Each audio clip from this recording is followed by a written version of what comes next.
Praise the Lord. നല്ലൊരു പ്രഭാതം ദൈവം നൽകുന്നതിനെ നമുക്ക് സ്തോത്രം ചെയ്യാം.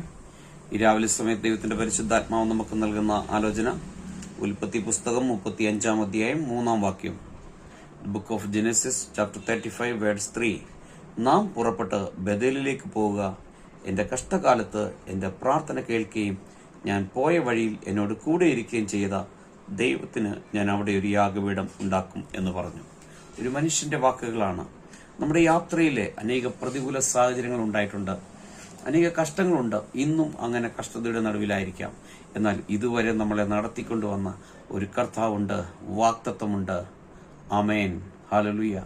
ആ വാക്തത്വം ചെയ്തവൻ നമ്മുടെ കൂടെയുണ്ട്. അത് നമ്മുടെ ശുശ്രൂഷയിലായിരിക്കാം, നമ്മുടെ കുടുംബജീവിതത്തിലായിരിക്കാം, നമ്മുടെ തലമുറയുടെ കാര്യത്തിലായിരിക്കാം പ്രശ്നങ്ങൾ വന്നത്, നമ്മുടെ വരുമാനത്തിലായിരിക്കാം, എല്ലാ മേഖലകളിലും തടസ്സങ്ങളായിരിക്കാം. എന്നാൽ ഇതുവരെ കൂട്ടിക്കൊണ്ടുവന്ന കർത്താവ് ഇനിയും മുൻപോട്ട് കൊണ്ടുപോകാൻ സർവശക്തനാണ്. യേശുവിന്റെ കരങ്ങളിൽ സമർപ്പിച്ച് ധ്യാനിച്ച് നമുക്ക് പ്രാർത്ഥിക്കാം. നല്ല പിതാവേ, നന്ദിയോടെ സ്തുതിക്കുന്നു, സ്തോത്രം ചെയ്യുന്നു. രാവിലെ സമയത്ത് എന്നെ കേൾക്കുന്ന എല്ലാ പ്രിയപ്പെട്ടവരെയും ഈ തിരുവെഴുത്ത് പ്രകാരം പിതാവിന്റെയും പുത്രന്റെയും പരിശുദ്ധാത്മാവിന്റെയും നാമത്തിൽ അനുഗ്രഹിച്ച് പ്രാർത്ഥിക്കുന്നു. പ്രാർത്ഥന ഘടനായി സ്തോത്രം യേശുവിന്റെ നാമത്തിൽ പിതാവേ, ആമേൻ.